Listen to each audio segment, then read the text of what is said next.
is the Rangers Journal now.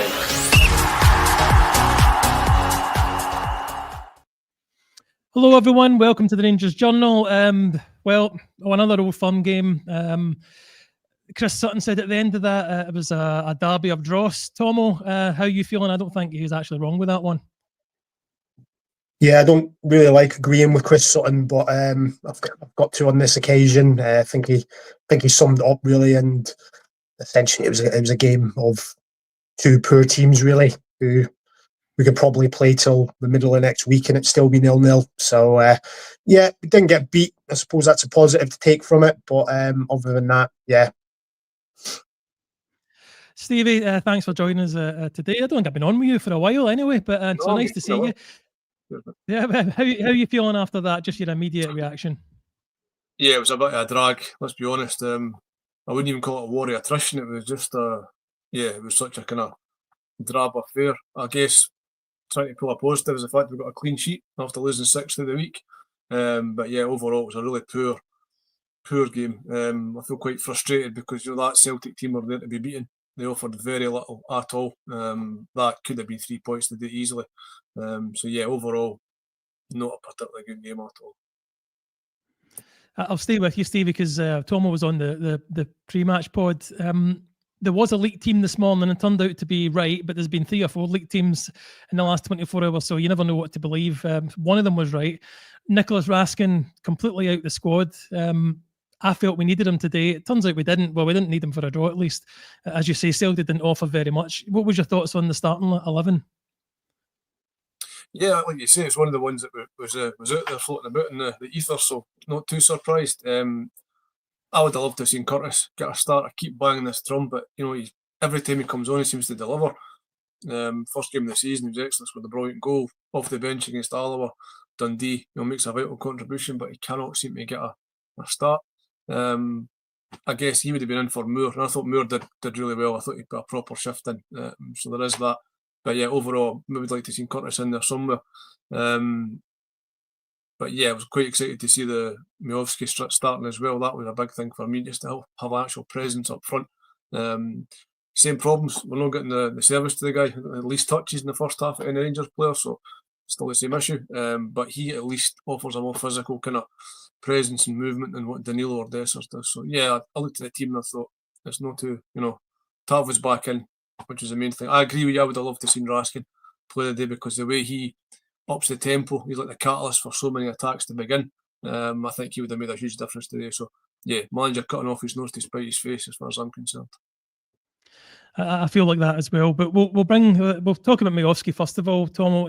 I think he did what he could, but as Stevie was saying, absolutely no quality service to him at all throughout the game. But he made himself a kind of a pest to the goalkeeper in the back too, didn't he?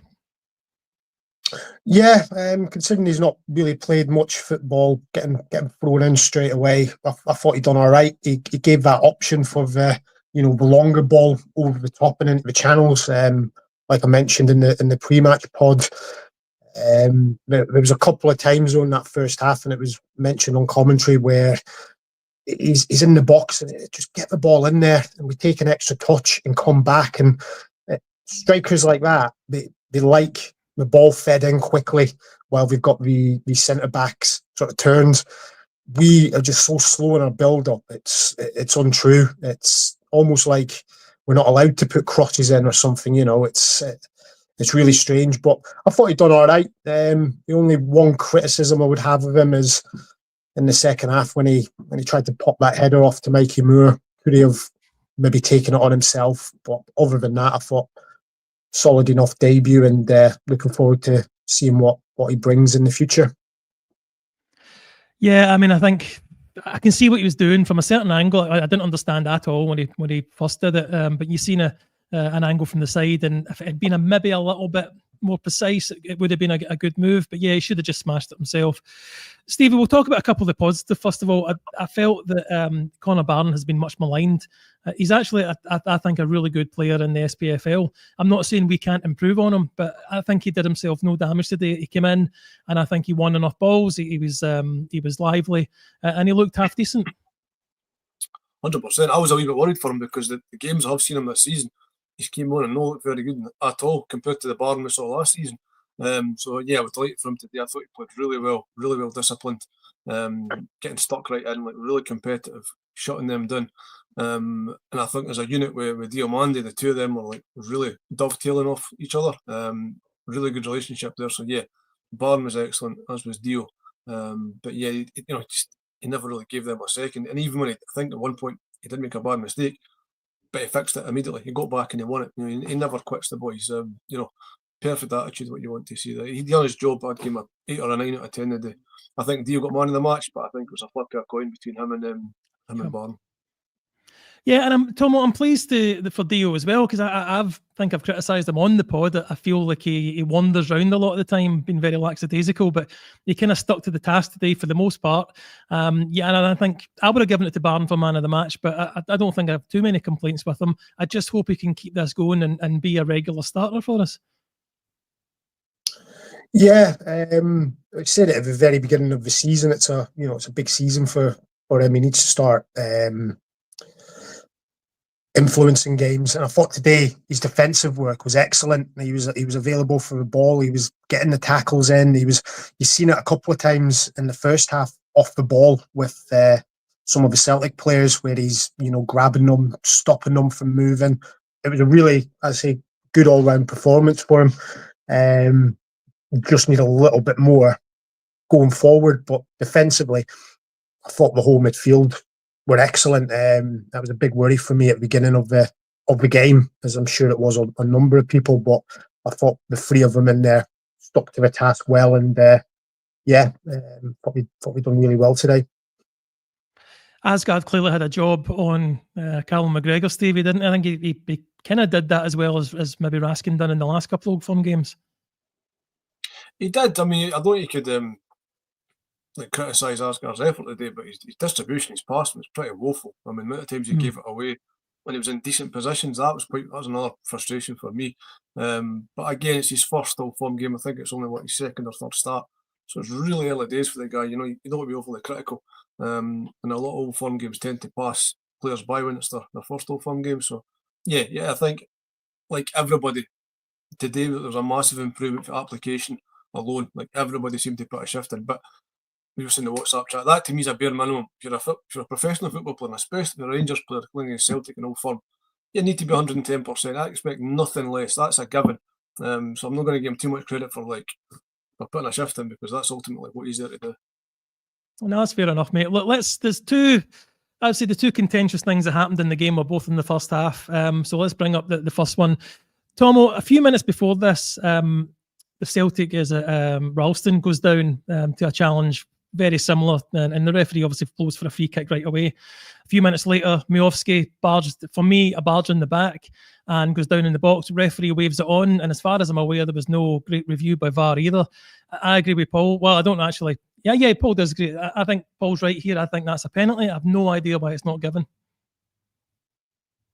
Yeah, I mean, on first view, and I thought it was a penalty. Like you say, you've seen it a couple of times with the defenders, the jockeying the ball out of play, get a nudge in the back, fall down, it's a free kick. But why is it different when it's in the box? I really don't understand it. We've seen penalties given for similar or even less contact. I don't know, maybe I'm being harsh on Miovski, but I thought he could have got in front of Scales and probably get a shot away. But that's by the by. I thought at first it was a penalty, and on seeing the replays, it didn't really change my mind, to be honest with you. Stevie, what was your view on it? At first I thought it would have been a soft penalty, but then seeing it again, if that's at Parkhead and Celtic are attacking, they get a penalty every single day of the week. That's a penalty. Yep. So yeah, I think maybe 20 years ago it's not a penalty, but in the current state of affairs with football, how it is, that type of contact in the box is a foul. It's a penalty. So yeah, I agree with you. I think it was definitely a penalty. It's one of those things that it drives me nuts, where something outside the box is a free kick, but if it happens in the box, it's not. And I don't know. I didn't realise that was in the rules, Tomo, that if it's a free kick in the box, it has to be worse. That seems to be the way, isn't it? It's got to be near on an ABH or GBH or something to get to get a foul in the box. But no, totally agree with you, Billy. It's strange. No, I'm going to have to defer to you two guys because my wife left when I had to go and say bye when she was going. So John Souttar gets a goal but ruled offside. You will. I've not even seen a replay, Thomas. So can you please talk me through what happened there? Yeah, I mean, he was offside. That's right. You know, there's no arguing with it. It's a great ball in from Tav, and Souttar's done well to get on the end of it. He's brave, gone in ahead of Schmeichel. My main criticism, though, of Souttar is we had a free kick earlier in the game, ball's put in, and he's caught offside. And to me, it's just laziness. He's looking along the line, and you know, all he has to do is take a step back, and he's still getting on the end of the ball. It's, you know, him being that sort of, his head, I think it was offside, isn't going to make a difference. If he takes a step back, he's still going to get on the end of that ball. And I think that's a frustrating thing for me. It just seems a bit of laziness from him. But yeah, he got no issues with that call. He was offside. Fair enough. And Stevie, you were nodding along to a lot of that there. Well, give me your thoughts on it. Echo what Tom was said. He's basically switched off, which isn't uncommon for Souttar. He's looking right along the line. You can see where his opponent is. Stay in line with him, and it's a goal because it's the best delivery of the game. Guys in the comments are going nuts about having no shots on target, and they're right. It was really poor by us up front. So in those situations, set pieces, corners, whatever, the finest margins, that's where it counts. And his lack of concentration cost us the 3 points today. It should have been a goal. I mean, game's credit, it was very brave how we actually won the header between the defenders and the goalkeeper. But you know, Schmeichel's looked shaky for a long time now. A decent delivery, that's where you get your chance against them. And yeah, unfortunate for Tav because it was a great cross. So I said a minute ago, Stevie, that we would. I'll stay with you. So put your mic back on. We said we'd talk about the kind of things that we did okay. What is the problem is not producing enough for the strikers. So where is this falling down? Why are we not creating chances? I mean, this is it. I mean, they look more cohesive the day with Barn and Dio in the middle. But between then Asgard and the wingers, it's not clicking. They don't seem to kind of support one another. But it's the tempo, mate. I don't know yourselves, but to me, the actual lack of tempo, they play slow, and it's just slow. There's no fast. There's barely any fast. The only couple of times where I thought it looked dangerous was when we used the left back. Sorry, I forgot his name. Mahoma. Sorry, yes. When he actually made a decent run, but a burst forward, we looked dangerous. But that's just tempo. I think it's that straightforward. Just go at a bit more pace. Is it fitness? I don't think we look that fit. Definitely midfield's improved today, but ultimately, we need to get more support to Gassama and whoever's playing on the Moor as well. They always seem to be quite isolated, and Miovski just, same with Dessers and Dino, he seems so alone. But to be fair to Miovski, he really burst a gut today. Considering he's had one training session, the difference of having that guy up front, I think it showed. Once we actually start to support him, it will come to fruition. But whether it's Russell Martin in charge, I doubt that very much. Tom, obviously Stevie's mentioned there that they look very isolated. I think that's definitely one of the problems. The relationships between the left back and left wing and right back and right wing haven't really developed since game one. In fact, the only game I've seen it click was the Pilsen game at home. Yeah, I mean, I was surprised to see Gassama out on the right today. The game against, I think it was Bruges when he came in for his first start, Magoma. Him and Gassama looked really good together, dovetailing. Magoma getting to the byline, and it looked a really good relationship. And I said in the pre-match pod, for me, Ralston is a weak link. And with all due respect to Moore, we've put an 18-year-old up against him who's not got a massive amount of experience. I think that would have been perfect for Gassama running at him with Magoma backing him up.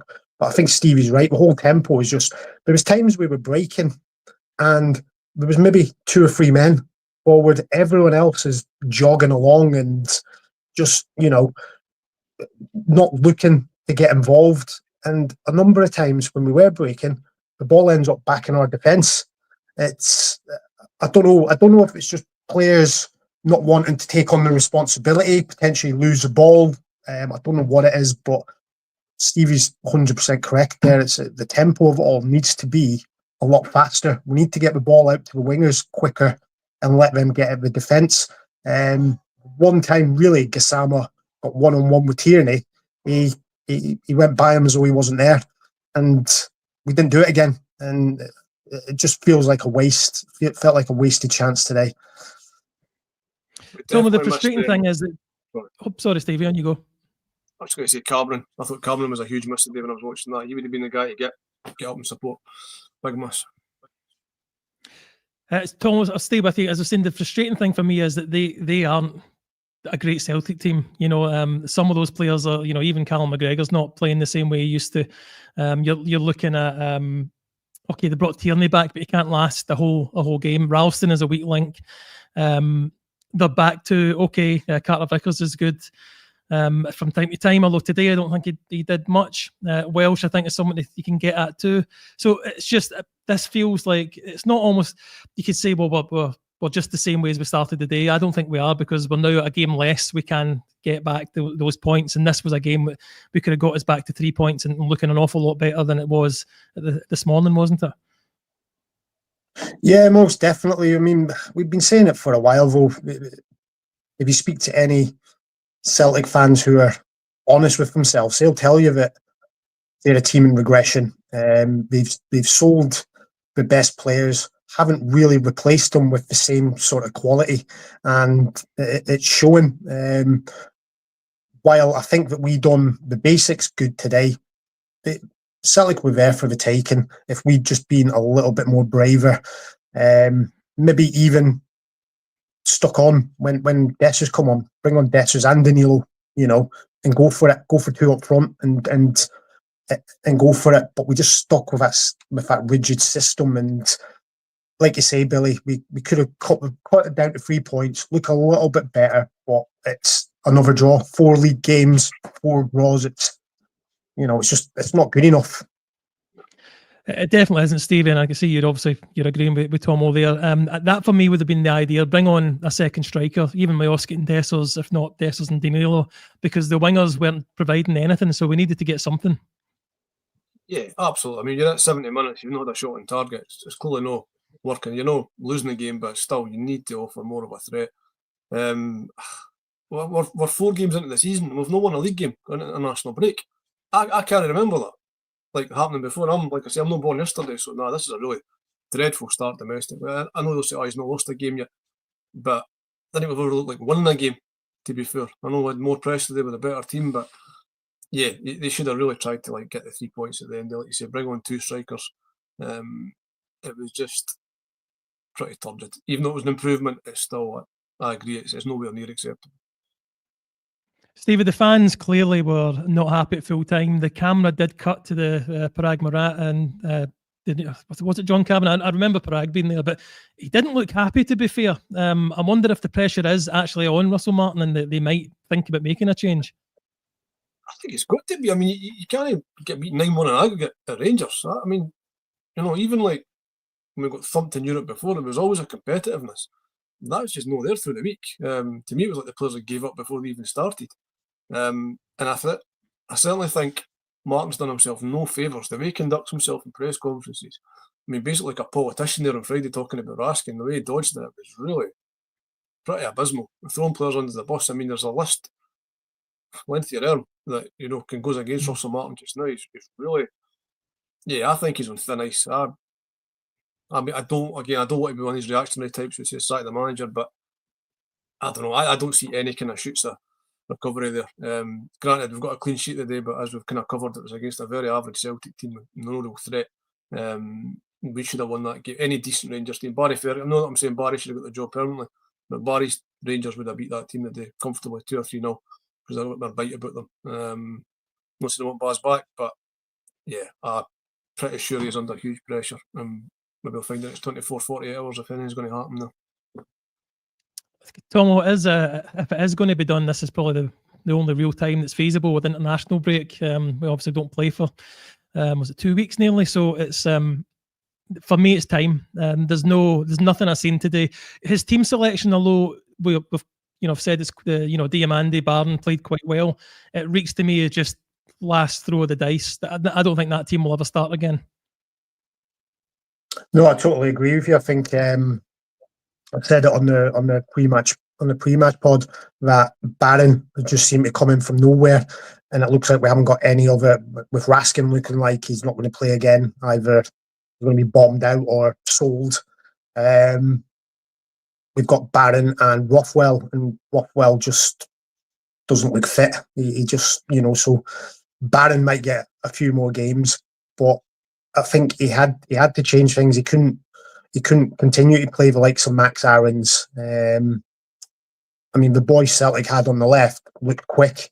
He didn't really seem to do much, but I wouldn't have liked Aarons to be up against him. I thought Tav done well today against him, and then Maeda second half when he went out on the left.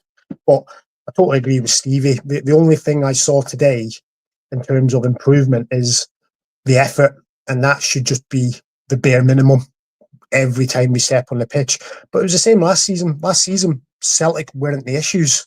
Celtic weren't the issue. I don't like to say we raised our game for them, but we played well in those games last season. If you include the cup final, which obviously went to penalties, that's 5 games now where after 90 minutes we haven't lost against them. So they need to be putting that application into every single game, not just when they feel like it. So there was nothing that I saw in terms of tactics or formation or anything that makes me think this is going to be a success. So I totally agree with Stevie that he's under pressure, and this is the time. If any changes are to be made, do it now. Stevie, we've got about 30 hours left of the transfer window. Yeah, I know what Rangers fans are like. They want 20 signings every transfer window, but in your opinion, from seeing that team today, what do you think we need to get in the next 30 hours? Definitely another striker to support Miovski. I want him and one other. Dessler stays, great, but I think he will go. Looks like Danilo will stay because I don't think anybody wants to buy him. So yeah, I'll definitely see another striker. Centre back definitely strengthened. Maybe a creative midfielder. So yeah, I think three more signings would probably. I don't expect more than that. I think 3 would be decent. Centre back, centre mid, and a striker. Kind of spine of the team. That's what I'm talking about. Because as you've kind of covered, Rothwell's not really working out. That guy's not fit. He's definitely not fit. You look at him compared to last season at Leeds and now, a different guy. I'm not saying he's not good enough. He's got a talent, obviously, but he's not been working hard enough. And who does that come back to again? That's the manager. So much of this, it all traces back to Russell Martin in the dugout. So yeah, that would be my hope that Raskin stays and Martin goes. I think with what's happened to him, that Raskin is either he's just out on the sidelines or he's actually going to be going to another team. But either way, I don't see Russell Martin playing him again. No, 100%. He's put down that marker now, and to bring him back into the team would look like he was wrong or a defeat for him. And I don't think he's the type of guy who would admit that he's made a mistake. So I think Raskin will be gone. If Martin stays, I think Raskin will be gone.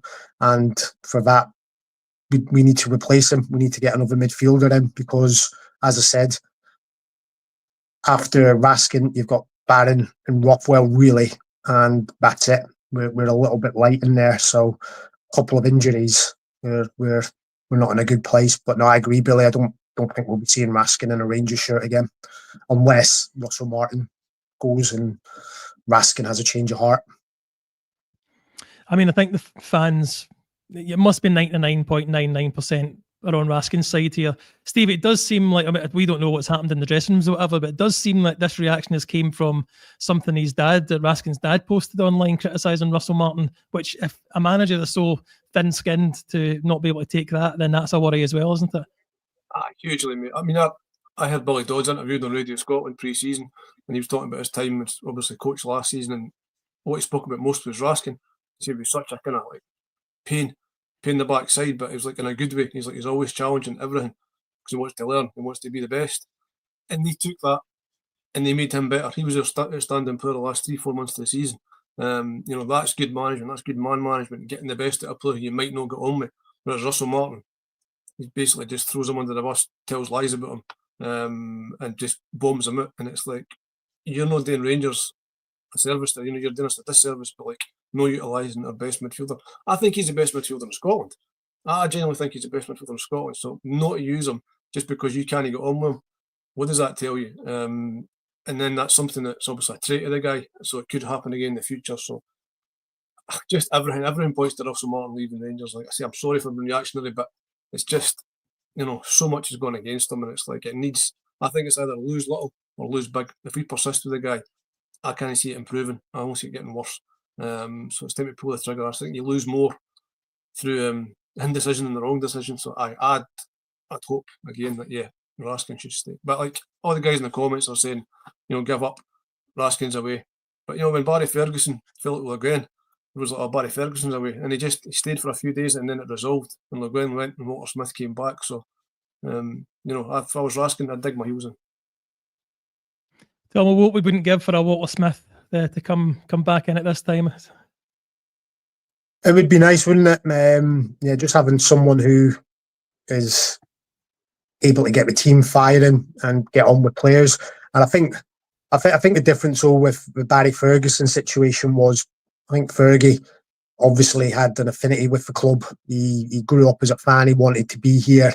Whereas Raskin, he's made no secret of it since the moment he walked in the door that he wants to play in the Premiership. So if his team's there who are offering him a contract, I don't think he'll have that same thing of, I want to stay. I've grown up supporting Rangers and whatnot. So I think if he's got any interest from the Premiership, I think he'll be looking at that and he'll be off. So unfortunately, I don't think he'll be staying. Stevie, I'm just going to bring this up. I've not seen the interview yet, so I've no idea if this is true or not, but we'll take it that Stuart's telling us the truth there. Martin says he's happy with that performance today. As he says there wasn't one shot on target. If he's happy with that kind of performance, 4 draws, he doesn't get it. He doesn't get it at all. I don't know if you see the dartboard behind me, but I'm going to get Russell Martin face up on that dartboard. Seriously, what's he talking about? No shots on target and he's happy with that. If he turned around and said, I was happy with the effort, the fact we got a clean sheet, then you're sending out in the positives. But playing at home, Ibrox, all fun game, not one shot on target and he's happy with that. It seems to get worse every interview. There's it's just losing mentality.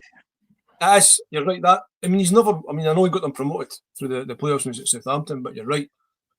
He's never won anything. That's never a Rangers manager. Not a chance. Tom, and coupled with that, as much as there's actually been some criticism of Raskin in the comments here, so I do take that on board as well.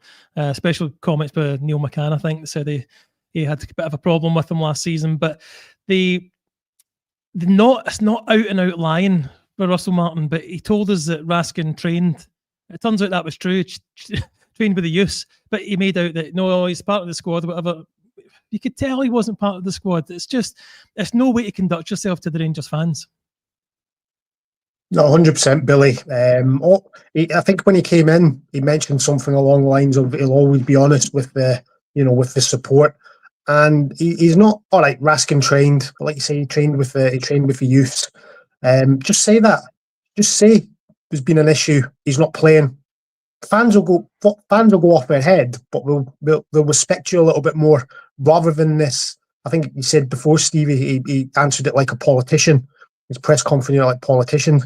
And just going back to him being happy with that performance, it doesn't surprise me. He came out when he was, I think when he was a Southampton manager, and I'm paraphrasing a little bit, but he said he's been happier with his team's performance when they've lost a game over times when we've won games. He's been happier with the performance when the team's lost.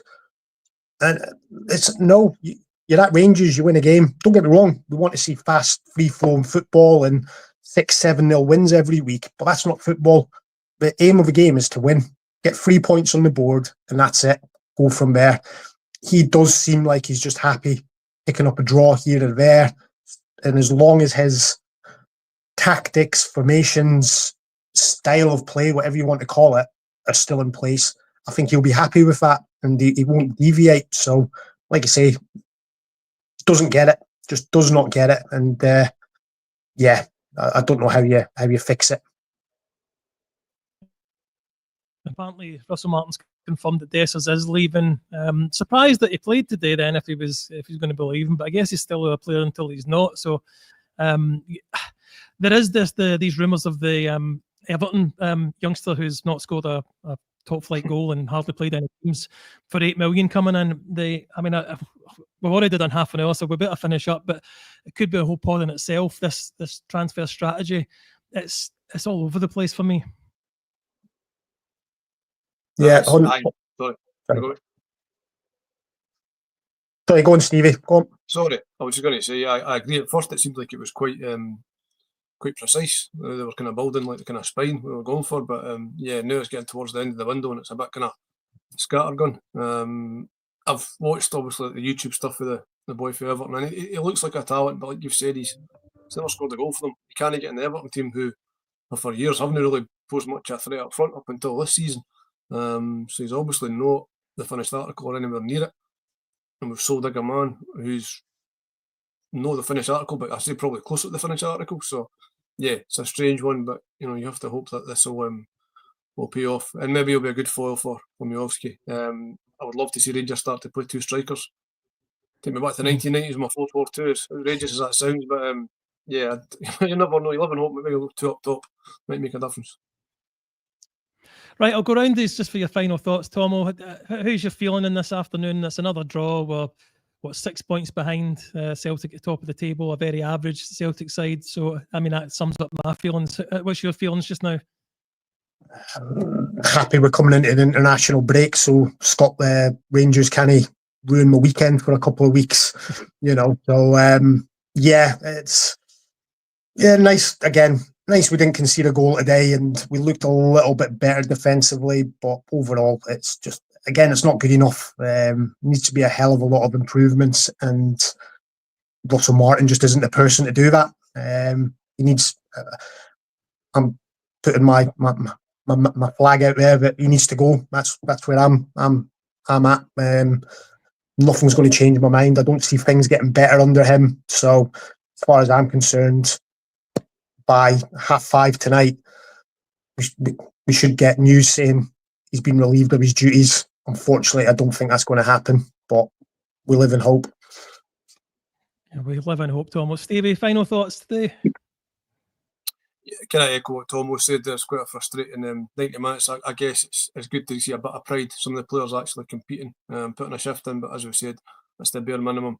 And yeah, hopefully, there's still 90% of the season still to go. There's still a lot of games of football, so we pull the trigger, get Martin going, somebody else in who we all respect as a leader, and the players are going to respect. There's still plenty of games to win this season, so I wouldn't write it off completely, providing we get the right man in the dugout quickly. No, I agree with both of you. Well, look, folk, we've got a special show tomorrow starting at 6 o'clock, the transfer deadline day show. There does look to be a few signings coming in the bag, certainly stuff we've been hearing, that at least 2 or 3 that Stevie was mentioning earlier on. So please join us at 6. We'll go to the end of the transfer window unless there's really nothing happening, but we are hopeful there's going to be a lot happening tomorrow. So yeah, join us tomorrow night at 6 o'clock. Thanks to you guys for coming on, and remember, every night is a Rangers Journal night.